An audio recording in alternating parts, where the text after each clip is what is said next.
కనిపించని మహాగాఢాంధకారం మొత్తం ఏదో నేషనల్ కెలామిటీ వచ్చినట్టుగా వచ్చిందిటండి. మొత్తం మూర్చపోయినారు.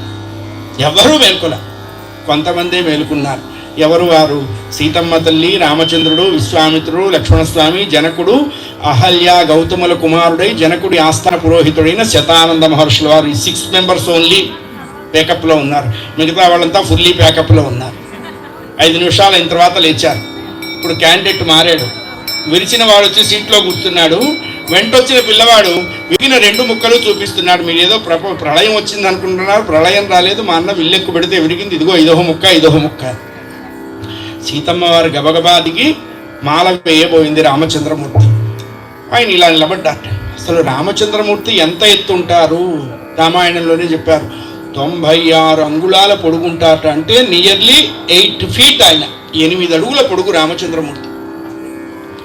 ఇలా నిలబడ్డారు. ఈవిడ దండ పట్టుకుంది. ఆయన తగ్గేదేలా అన్నట్టుగా నిలబడ్డాడు. తల ఉంచితేగా దండేసేది, వెయ్యిలా. ఇప్పుడు విశ్వామిత్రుల వారిని చూసింది. గురువుగారు అంది సీతమ్మ వారు. ఆవిడికి తెలుసు రిమోట్ ఎక్కడుందో.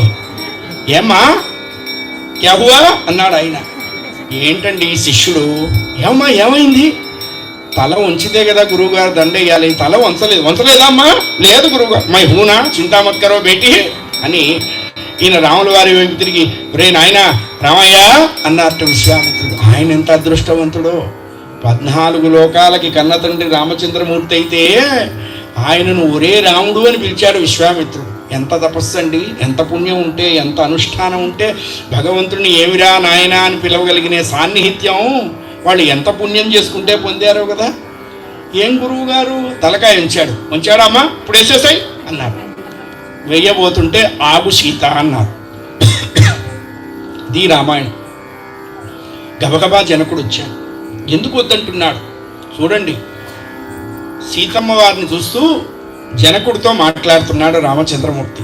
సీత, నిన్ను వివాహం చేసుకోవడానికి మేము విల్లు ఎక్కువ పెట్టలేదు అన్నట్టండి స్వామి. మరి మరి అంటున్నాడు జనకుడు. నీ తండ్రి పౌరుషవంతులు లేరా అని అడిగాడు.